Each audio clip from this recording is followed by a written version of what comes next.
A construção mais cara da história da humanidade, protagonista no fim de uma das guerras mais longas de todos os tempos, e pode estar sobre a sua cabeça nesse exato momento. No vídeo de hoje, vamos conhecer a história da construção da Estação Espacial Internacional. Então já deixa o like aí no vídeo e se inscreve se ainda não for inscrito.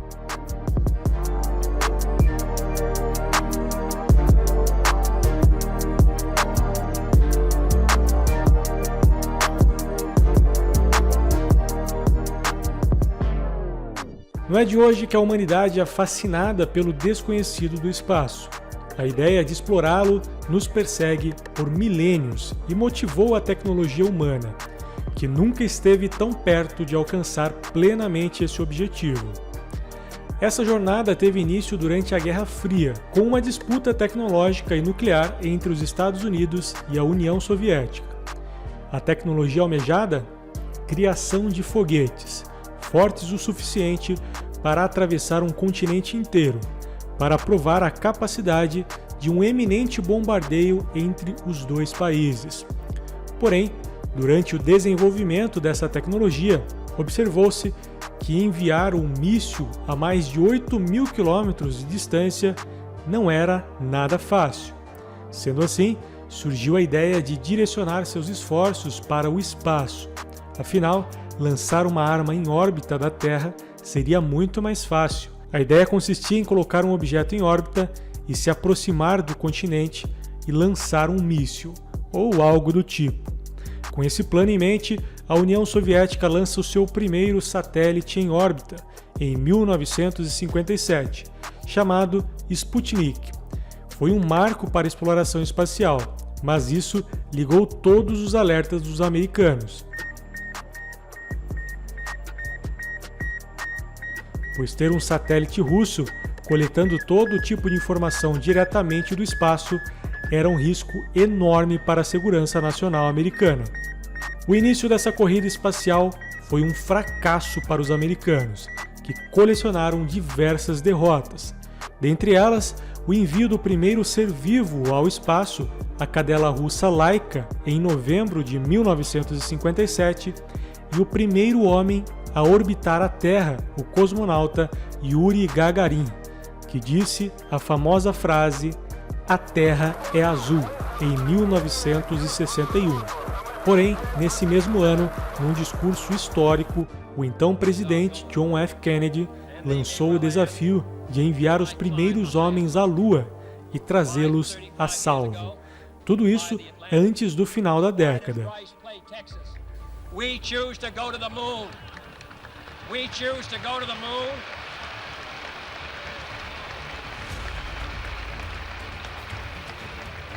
We choose to go to the moon in this decade and do the other things, not because they are easy, but because they are hard.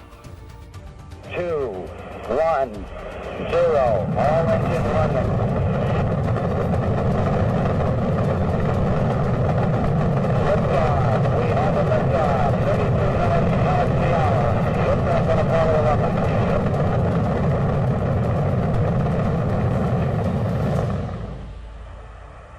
Foi então que, em 20 de julho de 1969, cumprindo a palavra, a missão Apollo 11 pousou na superfície lunar. Foi um avanço gigantesco dos norte-americanos, que permitiu à humanidade dizer que a exploração espacial já era realidade. Mas levar o homem à Lua, apesar de ser muito legal, não trazia quase nenhum benefício à humanidade. Nessa altura, a abordagem russa fazia muito mais sentido. Enquanto os americanos pisavam na Lua, os russos iniciavam os planos para a montagem da sua primeira estação espacial, a Salyut, com o objetivo de analisar as consequências da microgravidade no corpo humano.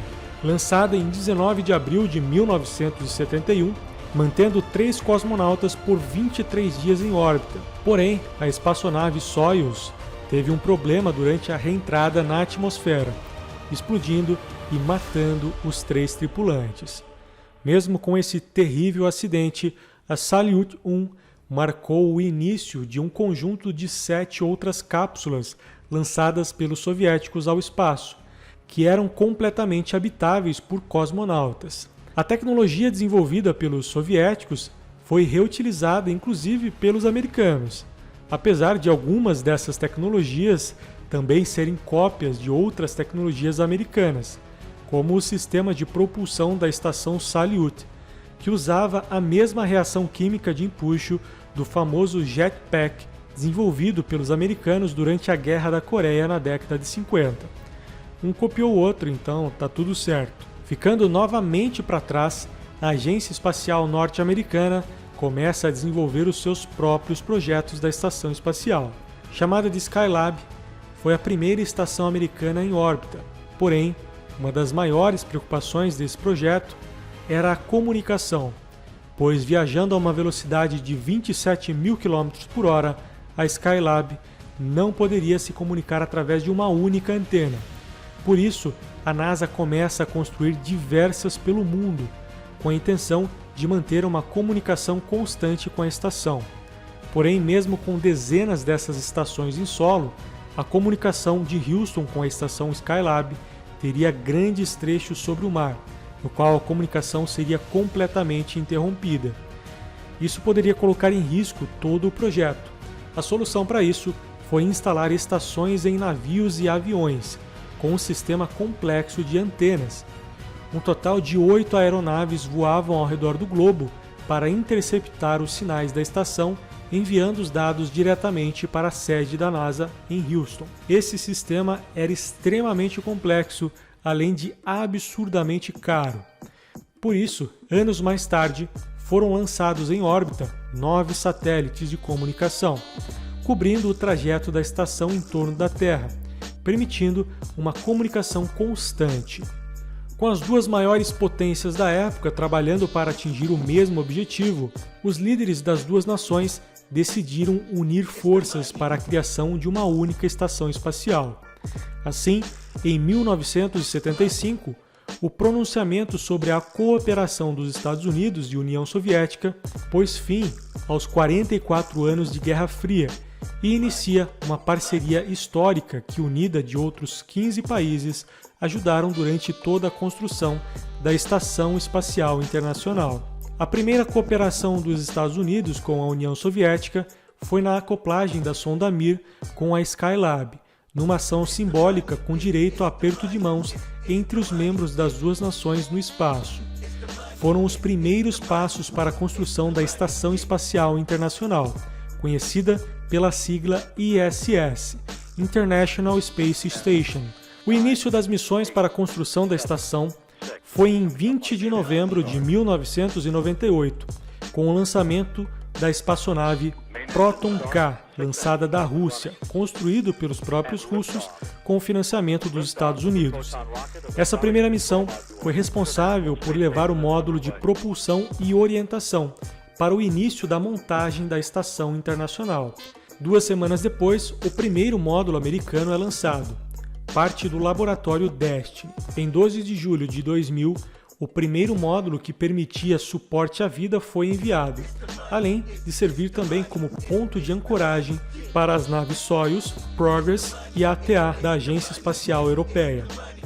Foram necessárias 50 missões para a montagem dos 15 módulos que compõem a estação espacial, que foi completamente finalizada em 2011. A estação espacial foi construída com uma liga especial de alumínio, extremamente resistente e leve, para resistir ao ambiente extremo do espaço, onde até um pequeno grão de areia, viajando em velocidade orbital, pode destruir toda a estação. Por isso, foram projetados escudos em várias camadas.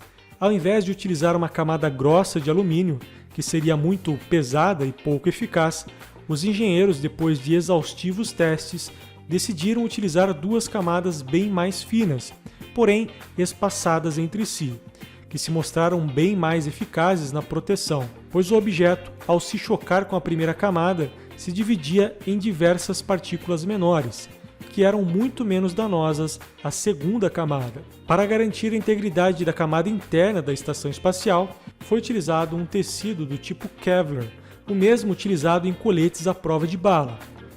Com essas medidas, a estação espacial poderia ser muito leve, ao mesmo tempo que extremamente resistente. A energia da estação espacial é quase que totalmente solar. Os painéis solares responsáveis por grande parte da área total da estação precisam se ajustar continuamente para coletar sempre a maior quantidade de luz, para manter toda a estação em funcionamento. Esses ajustes são extremamente precisos, são executados através de giroscópios que se movimentam poucos centímetros e movem a estrutura de 400 toneladas sem muito esforço e sem nenhum tipo de propulsão. A montagem da estação demorou 13 anos, tempo bem maior do que o planejado, pois a tarefa de montar qualquer coisa no espaço é extremamente complexa, principalmente por conta do traje dos astronautas, que é muito grande e desengonçado. Todo esse aparato é necessário por conta do ambiente extremamente agressivo à vida, onde as temperaturas podem variar até 500 graus. É como se ora estivesse 250 graus negativos e ora 250 positivo. Sendo assim, além do traje suportar temperaturas extremas, carrega diversos sensores e tubos de oxigênio. O traje é basicamente um radiador, onde mangueiras com um fluido passam por todo o corpo do astronauta, ajustando continuamente a sua temperatura, mesmo que fora esteja 200 graus positivos ou negativos. Imagine você ter que utilizar ferramentas complexas com uma luva sem qualquer tipo de sensibilidade, sem poder se movimentar direito e tendo um ângulo de visão bem limitado. A tarefa de apertar um simples parafuso é extremamente difícil. Por isso, um astronauta passa por anos de treinamento em uma piscina que contém uma réplica inteira da estação espacial, treinando muitas vezes para uma missão específica de montagem ou manutenção de algum componente externo da estação. Desde o ano 2000, pelo menos 3 astronautas habitam a estação espacial. Porém, para tornar viável a estadia desses tripulantes, quase tudo na estação é reutilizado, principalmente a água. Do contrário, todos os meses, milhares de litros de água teriam que ser enviados à estação.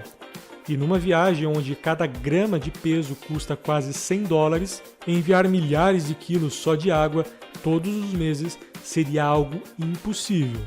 Por isso, na estação espacial, cada gota de urina e suor dos astronautas é reutilizado, passando por um sistema de purificação, o mais moderno já desenvolvido, onde 95% da água residual se torna novamente potável. Com isso, o reabastecimento de água acontece com muito menos frequência, custando muito menos. Além da água, para o consumo direto, o ar respirado é totalmente gerado dentro da própria estação, onde a mesma água já purificada passa por um processo de separação das moléculas de hidrogênio e oxigênio, transformando em ar respirável. Isso significa que, literalmente, os astronautas bebem e respiram a urina e suor um dos outros durante toda a sua estadia na estação. Tudo pela ciência, meus amigos. Em 2006, o astronauta Marco César Pontes foi o primeiro brasileiro enviado até a estação espacial. Enviado por um foguete russo, ficou a bordo da estação por um período de 9 dias. Tudo isso graças a um acordo entre o Brasil e a NASA, para que o Brasil ajudasse na construção da estação. Porém, pouco tempo depois, o Brasil foi excluído por descumprir um contrato de fornecimento de um componente chamado Pallet Express, que seria acoplado em um dos módulos para auxiliar em pesquisas e manutenções na estação. O contrato, no valor de $120 milhões, sob a responsabilidade da empresa Embraer, foi descumprido com a justificativa de estar acima das capacidades orçamentárias do país, rebaixando o Brasil a um mero espectador, permitindo apenas pesquisas em terra utilizando alguns recursos da ISS. Durante a construção, várias empresas privadas foram contratadas pelas agências espaciais para desenvolver componentes específicos para a estação. Dentre essas empresas, algumas conhecidas como a Boeing, GE e Mitsubishi.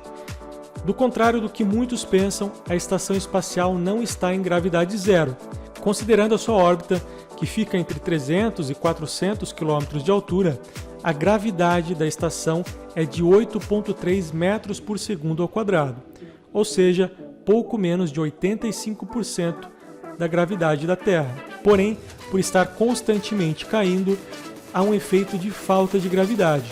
O mesmo pode ser replicado em aviões em queda livre na Terra.